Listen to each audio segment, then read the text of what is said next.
La place du souvenir africain est un espace de mémoire rattaché au ministère de la Culture et de la Communication du Sénégal.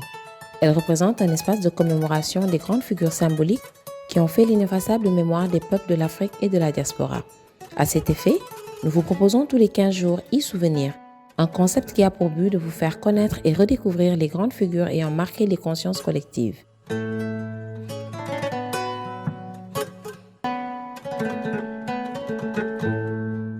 E-souvenir vous présente Ndate Yalla Mbodj, la dernière reine du Waalo. Je m'appelle Ibrahima Wane, je suis professeur de littérature et civilisation africaine au département de lettres modernes de l'Université Cheikh Anta Diop de Dakar. Pour parler de Ndate Yalla, on est obligé de commencer par l'image par laquelle tout le monde le connaît, surtout le public contemporain.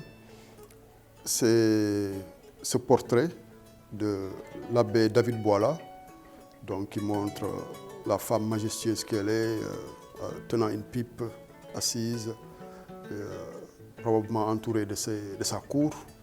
Donc cette photo est sur la couverture du célèbre livre de Boila, Esquisse sénégalaise. Cette image montre déjà un peu une dimension, la prestance et le prestige de Ndate Yalla. Lorsque les colonisateurs, français notamment, sont au Sénégal en 1855, la première résistance qu'ils ont rencontrée fut une femme surnommée Ndate Yalla Mbodj. Pour comprendre l'histoire de cette femme à la tête d'une immense armée, au beau visage, à la corpulence forte et au courage absolu, il est nécessaire de faire un retour sur ses origines. Ndate Yalla vient de la famille Tedjek, qui s'est enrichie au cours de son long règne en accumulant fortune et armes grâce à des échanges avec les comptoirs français. Pendant cette période, les souverains sénégalais des royaumes Wolof portaient le titre de Brak et les mères ou sœurs des souverains s'appelaient Linguère, qui pouvaient succéder aux souverains et diriger des armées. À la mort du Brak Koulimbaba Diop en 1816, sa cousine la Linguère Fatim Yamar Khouraye Mbodj lui succéda et décida d'élire son mari Amir Fatim Borso, Brak du Waalo. Ce fut la première fois qu'une Linguère soit l'épouse d'un Brak. Les Linguères étaient préparées à diriger leur peuple, politiquement et militairement. Elles étaient formées au métier des armes et savaient défendre le royaume même en l'absence des hommes, en attestent les événements d'Under. Le mardi 7 mars 1820, alors que le Brak en compagnie des hauts dignitaires de sa cour se trouva à Saint-Louis pour des soins médicaux, les guerriers des États voisins maures du Trarza et l'Almami du Fouta profitèrent de son absence pour attaquer la capitale du Waalo. Cependant, ils reculèrent face à la riposte d'un groupe de femmes téméraires dirigé par Fatim Yamar. Toutefois, ils vont revenir et pousser à bout cette armée. La Linguère et ses compagnes préférèrent s'enfermer dans une case et de s'immoler par le feu plutôt que de faire face au déshonneur. Auparavant, Fatim Yamar avait décidé de faire échapper ses deux filles adolescentes, Djumbot et Ndate Yalla, afin de perpétuer sa lignée. Elles dirigèrent plus tard le royaume du Waalo. Ndate Yalla, née en 1810, est la dernière souveraine du Waalo. Elle a succédé à sa sœur Djumbot juste après la mort de cette dernière, le 1er octobre 1846. Elle dirigea le royaume d'une main de fer et fut une vraie menace pour les colons français. Une Linguère, qui est la fille du Brak Amar Fatim Borso, et la Linguère Fatim Yamar Khouraye Mbodj. Donc elle est née autour de 1810, évidemment au cœur du Waalo, où elle a grandi. Elle a été également épousée par son cousin Yerim Badji Mbodj, ensuite par le Maro Soutassé Sakura Barka Diop, avec qui elle aura un enfant célèbre, dont on parlera à la fin. Et elle sera surtout la grande Linguère à la disparition de sa grande sœur, Djumbot Mbodj, la non moins célèbre Djumbot Mbodj. Et c'est dans un contexte assez particulier puisque le Waalo est dans une situation très difficile au plan politique, marquée par des guerres intestines autour du siège de Brak, par des invasions de forces étrangères et également par la pénétration coloniale. Donc c'est véritablement une période assez trouble, marquée par une instabilité, des luttes chroniques, donc à la fois intestines et face à l'adversaire ou à l'ennemi étranger. Donc c'est dans ce contexte que Ndate Yalla grandit et arrive à ce qu'on peut appeler au pouvoir, puisque comme sa sœur, elle n'est pas en tant que telle Brak, puisqu'elle est femme, mais ce qui les caractérise, c'est d'avoir eu cette influence et cette force d'incarner à la limite le pouvoir, d'avoir cette influence sur l'Assemblée élective, qui est le CEP et le Bawor, le CEP ak Bawor, qui représente l'Assemblée élective, et de pouvoir imposer des Brak qui leur sont favorables à défaut d'être elle-même braque. Et quand Ndate Yalla arrive au pouvoir dans ce contexte qu'on a décrit, avec le général Faidherbe comme gouverneur, elle met en branle tout un système qui permet d'imposer sa personnalité. Elle revient sur certains droits coutumiers, elle impose un tribut pour la circulation sur l'espace fluvial du Waalo. Elle fait même quelquefois des incursions à Saint-Louis. Donc, ce qui fait elle est véritablement dans un bras de fer avec le système colonial français qui tient à coloniser, qui tient à tenir le Sénégal et surtout à faire du Waalo sa première conquête. Donc, ce qui fait que pendant plusieurs années, elle va être en face du pouvoir colonial. Avec elle, on assista au parachèvement du processus de contrôle du pouvoir initié par les Linguère dès le XVIIe siècle. Ainsi, en 1819, ou dans les accords signés entre le Waalo et les Français, il ne figurait que des hommes. À partir de 1846, tous les actes officiels portaient son nom et sa signature, comme ce fut par exemple la correspondance du 23 mai 1851 à Faidherbe où il s'exprimait en ces termes. Le but de cette lettre est de vous faire connaître que l'île de Mboyo m'appartient depuis mon grand-père jusqu'à moi. Aujourd'hui, il n'y a personne qui puisse dire que ce pays lui appartient. Il est à moi seul. Dès 1847, elle s'opposa au libre passage des Sarakolé qui ravitaillaient l'île de Saint-Louis en bétail et adressa une lettre au gouverneur exprimant sa volonté de défendre le respect de sa souveraineté sur la vallée en ces termes. C'est nous qui garantissons le passage des troupeaux dans notre pays. Pour cette raison, nous en prenons le 10e et nous n'accepterons jamais autre chose que cela. Saint-Louis appartient au gouverneur, le Kayor au Damel et le Waalo au Brac. Chacun de ces chefs gouverne son pays comme bon lui semble. Elle finit par faire prévaloir ses droits sur l'île de Mboye et sur l'île de Sor, actuelle ville de Saint-Louis. Le 5 novembre 1850, elle interdit tout commerce dans les marigots de sa dépendance. Avec cette mesure, la guerre devenait inévitable, car les Français voulaient assurer la sécurité de leur commerce dans la vallée du fleuve. À un moment, elle est même aidée par son neveu Eli, qui est le fils de Djembo Mbodj, donc pour résister. Et quand, à la fin, le système colonial finit par s'imposer, et surtout à la fin de sa vie, en 1860, son fils prend le relais. Donc son fils, c'est Sidia Ndate Yalla, ou Sidia Léon Diop. Sidia Léon Diop parce que c'est Faidherbe qui va le baptiser. Léon, c'est le prénom du gouverneur Faidherbe, Léon Faidherbe. Donc il va l'amener à l'école française, à l'école des otages de Saint-Louis, qui va essayer de le façonner pour en faire un élément du système colonial, un relais du système colonial. Donc Sidia sera à l'école des otages de Saint-Louis, ensuite au collège impérial d'Alger. Il revient plus tard pour être le chef du cercle d'Ender. Et à la demande de l'ancienne assemblée élective, donc du conseil du Waalo, il sera nommé chef supérieur du Waalo. Mais ce qui est intéressant, c'est qu'il va finir par se révolter contre le système colonial, revenir à ses racines, retrouver un peu cet élan du Waalo pour faire face au système colonial, pour faire face notamment au gouverneur de l'époque, François Vallière. Ce qui fait qu'il reprend un peu le flambeau de sa mère, de sa tante Djebot Bodj, un peu de ses ancêtres, pour essayer de mettre fin à la domination du système colonial, pour essayer surtout de revivifier les valeurs du Waalo. C'est comme ça qu'il sera en opposition pendant des années, sur plusieurs fronts, face au système colonial. Et il va finir par être déporté dans la forêt équatoriale du Gabon en 1876. Et ne supportant pas cette privation de liberté, il va finir par se donner la mort en 1878. Donc c'est Sidia qui va en fait prolonger cet acte de résistance incarné par sa mère, même si le contexte avait changé, le pouvoir colonial avait fini par s'installer, mais Sidia va incarner un peu cette immortalité des valeurs, cette immortalité de la dignité, cette immortalité du sens de l'honneur, malgré tout ce que le système colonial a déployé pour le façonner et le fasciner et le retourner, donc pour en faire un serviteur. Donc, Ndate Yalla, c'est Djembo Mbodj, c'est le prolongement de Djembo Mbodj, mais c'est également la semence que sera Sidia Léon Diop qui va poursuivre un peu ce combat-là. La femme n'exerce pas véritablement le pouvoir au plan officiel, mais ce qui est intéressant, c'est la façon dont elles ont pu l'exercer dans les faits, sans être braque. Donc, à chaque fois qu'elles se sont opposées en braque, elles se sont organisées pour soutenir quelqu'un avec qui elles s'entendent le mieux ou qui répond un peu à leurs préoccupations et qui épouse un peu leur vision. Donc elles ont, aussi bien Djembet que Ndate Yalla, ont plusieurs fois fait tomber des braques, ils ont permis à des braques d'arriver au pouvoir, donc et à travers ces braques-là, d'exercer aussi quelque part le pouvoir. C'est ce que toutes les deux ont réussi pendant toute leur vie. Donc l'autre fait également, ils ont des neveux. Donc j'ai parlé d'Élie ou de leurs enfants qu'elles ont également soutenus pour exercer ce pouvoir-là. Donc aussi bien leur mère, donc Fatim Khouria, que Djembet Ndaté, et là ce qu'on met en avant, c'est l'intelligence politique en fait de ces femmes-là. Donc la capacité à lire le jeu politique, la capacité à intervenir dans le jeu politique, la capacité à la limite à mener le jeu politique. Cette présence également qui en a fait des véritables opposants au système colonial.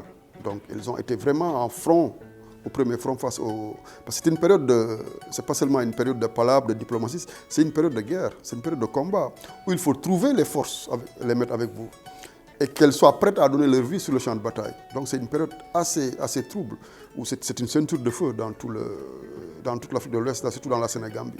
Donc ils ont été à tous les niveaux de ce point de vue-là. Intelligence politique, intelligence diplomatique, mais également puissance guerrière, capacité de diriger et de lever des armées pour faire face au système colonial. Mise en place également d'un système administratif et fiscal qui leur permet de contrôler le pays. J'ai parlé tout à l'heure du système imposé pour la traversée du contrôle du territoire. Donc, que ce soit pour le système colonial, que ce soit pour les caravanes commerciales, etc. Et ça a été un des points d'ailleurs de contradiction avec le gouverneur Faidherbe, comme avec François Vallière. Donc, cette circulation, ce contrôle du fleuve. Donc, à travers le système qu'elles ont mis, qui fait qu'il faut payer un tribut, il y a des conditions pour accéder, il y a des conditions pour traverser, etc. Et tout ça, c'est sous le magistère de Ndaté Yalla, qui a remis en cause certains droits que les Français avaient sur le fleuve en ce moment, qui font que même les défaites militaires peuvent être transformées en victoire morale par rapport à la façon dont on a fait face à l'adversaire, par rapport à la façon dont on a porté l'étendard, par rapport à la façon dont on a transmis le message à la postérité. Ce n'est pas un suicide, c'est un sacrifice en fait, au nom d'un idéal. Ce n'était pas seulement lié à la religion, c'était aussi lié au commerce, non seulement au commerce des produits, mais également au commerce des hommes. On est dans une période où le commerce des hommes, la circulation des armes, donc c'est la période où le commerce triangulaire marche très, très fort. Donc, et ça a attisé beaucoup la violence dans notre sous-région.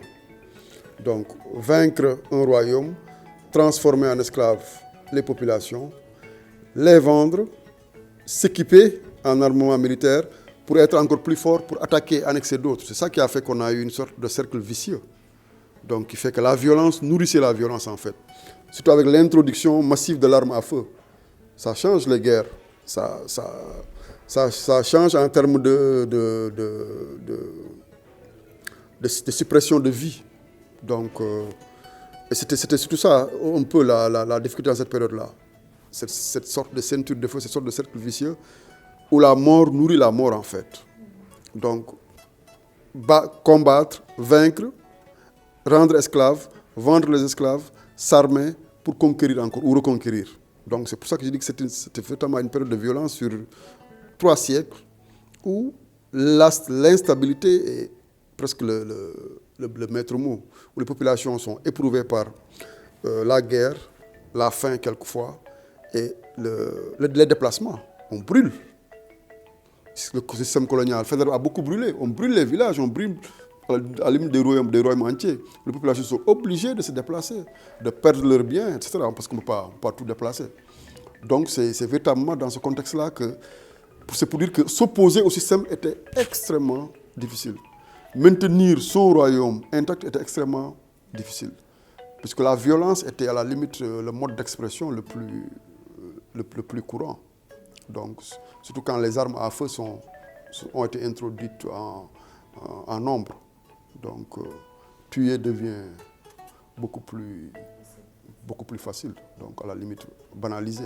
Donc, du sens de l'honneur, de l'attachement aux traditions a été exacerbé par cette sorte d'agression. Ça a été vu comme une agression étrangère pour imposer une foi quelquefois inconnue, quelquefois pas inconnue, mais qu'on ne peut pas embrasser comme ça par la force du sabre ou par la force du fusil.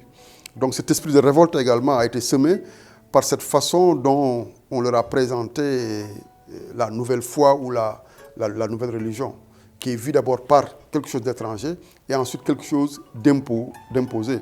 Ce qui fait que c'est plus tard que cette foi va véritablement prendre racine dans ces royaumes-là à travers d'autres voies, quelquefois beaucoup plus pacifiques. Donc à travers des religieux, à travers des écoles coraniques, à travers des alliances matrimoniales, etc. Donc il y a eu d'autres méthodes plus souples pour faire entrer et ancrer la nouvelle religion. Par exemple, je vous ai parlé d'Élie, sa sœur s'est mariée à un Moor. Et le système colonial a tout fait pour casser ce mariage-là, parce qu'il voyait là à travers ça une alliance. Et je vous ai dit justement que cette alliance-là a permis la naissance de son neveu Élie, qui est né de cette alliance-là. Justement, c'est pas, donc, le système colonial avait bien vu le danger qu'il y avait. Puisque Élie va être, au moment où Ndaté est plus ou moins esselé, puisque le Brak s'est exilé, c'est Élie qui revient à côté de sa tante pour reprendre le flambeau de la résistance.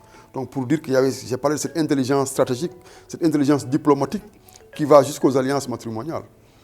Donc il y avait effectivement, toutes ces données-là étaient prises en charge dans le vécu de ces femmes qui sont nées dans le pouvoir, qui ont vu, qui ont appris de leurs parents, de leur entourage, donc qui connaissent, qui sont nés à la limite avec toutes ces, on va dire, ces intrigues de coups, toutes ces ficelles. Donc il y avait véritablement une intelligence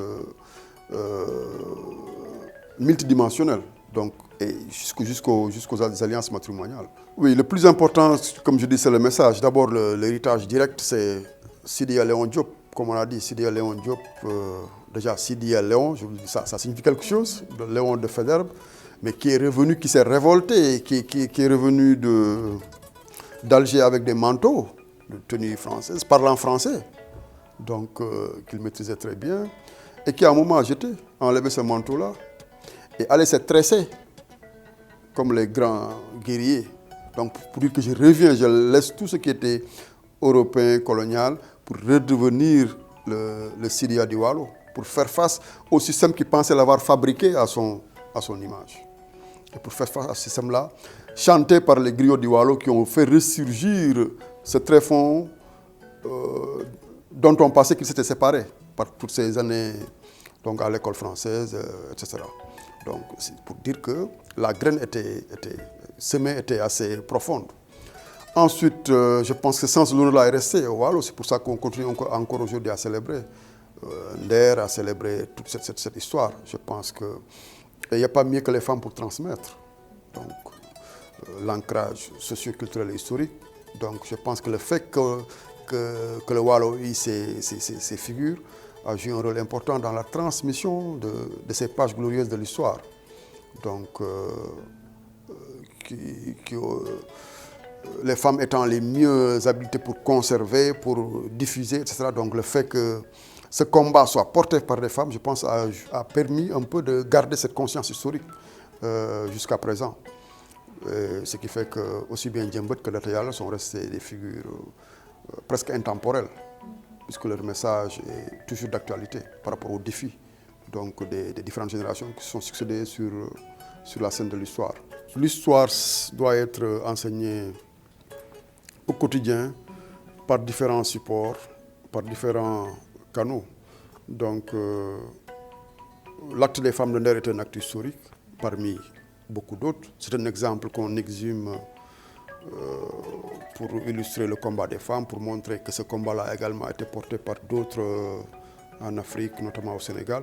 Mais il y a beaucoup d'exemples justement de figures importantes et d'actes importants que les générations doivent connaître. C'est pour ça que je disais que c'est important que les femmes s'investissent parce qu'elles sont peut-être les meilleurs vecteurs de diffusion de l'information, de certaines connaissances. Et notre plus grande difficulté, c'est la transmission entre générations. Parce qu'il y a des ruptures liées à la disparition des cadres anciens de transmission. Et nous ne les avons pas bien remplacés, ou bien nous n'avons pas su mettre le contenu entre guillemets anciens dans les nouveaux cadres. Donc c'est ce problème-là qu'on a eu. On n'a plus les mêmes configurations familiales, on n'a plus les mêmes lieux de transmission, et on a des difficultés pour mettre dans les nouveaux lieux de transmission le contenu qu'il faut. Ces lieux nous ont été imposés par l'école française, par l'urbanisation, par l'éclatement de la cellule familiale, etc., etc. Donc, ce qui fait que nous sommes un peu perdus en termes de support. Et nous n'avons pas investi suffisamment les nouveaux supports, jusqu'aux supports donnés par les nouvelles technologies, pour y mettre ces contenus. Or, c'est justement pour ça que le travail que fait la Place Souvenir est à saluer, parce que c'est ça le défi. Comment mettre ces connaissances historiques, comment mettre ces connaissances culturelles dans tous les nouveaux supports qui sont à notre disposition, qui sont plus consommés que d'autres supports, qui sont devenus dépassés à cause des évolutions, à cause des nouvelles configurations. Donc, utiliser ce nouveau support pour transmettre ce savoir qui est un savoir encore actuel, même s'il met en scène des actions qui appartiennent à d'autres siècles, ce qui est transmis. D'abord, sans ces connaissances historiques-là, on ne peut pas connaître le présent, on ne peut pas se positionner comme il faut dans le présent, on ne peut pas construire comme il faut le futur. Et encore que, c'est un savoir qui peut bien s'adapter à tous ces nouveaux supports qui existent aujourd'hui. C'est ça notre défi. Mettre ces connaissances, mettre ces informations dans les supports de notre temps pour parler aux générations actuelles. Les femmes, comme je dis, les femmes elles sont à la fois la mémoire et l'avenir. Donc la mémoire, c'est elles qui gardent, elles sont les gardiennes des valeurs, elles sont les gardiennes des traditions, que ce soit des traditions familiales, des traditions collectives. Et elles sont en même temps les forces motrices, donc, pour transformer, parce qu'elles ont une capacité d'adaptation assez extraordinaire, d'abord au quotidien, dans la famille, à tous les niveaux. Donc on doit d'abord les féliciter, les remercier, leur montrer notre reconnaissance et ensuite les soutenir dans leur combat de tous les jours, qui est en fait le combat pour la construction de notre destin individuel et collectif. Avec l'arrivée de Faidherbe en 1854, le Waalo va être le premier à subir les coups de la politique de conquête du Sénégal. C'est ainsi que le 5 février 1855, Faidherbe ordonna une bataille avec la participation de 15 000 hommes contre les troupes du Waalo. La Linguère Ndaté Yalla tiendra ce jour-là un discours historique aux principaux dignitaires de son pays. Aujourd'hui, nous sommes envahis par les conquérants. Notre armée est en déroute. Les Tchèdos du Waalo, si vaillants guerriers soient-ils, sont presque tombés sous les balles de l'ennemi. L'envahisseur est plus fort que nous, je le sais. Mais devrions-nous abandonner le Waalo aux mains des étrangers ? Suite à cet affrontement, son règne s'acheva le 25 février 1855 par la puissance technologique de l'ennemi. Elle sera capturée puis tuée en 1860 à Dagana, où une statue a été érigée en son honneur. De même qu'une école à Saint-Louis et un bateau-taxi en service sur l'axe maritime Dakar-Rufisque. Aujourd'hui, sa bravoure légendaire reste une source d'inspiration aux générations présentes et futures dans un monde en perte de repères, où des valeurs cardinales telles que la dignité, le courage et la conviction. Ce programme vous a été proposé par la Place du Souvenir africain. Merci de nous avoir suivis. Rendez-vous très prochainement avec un nouveau portrait.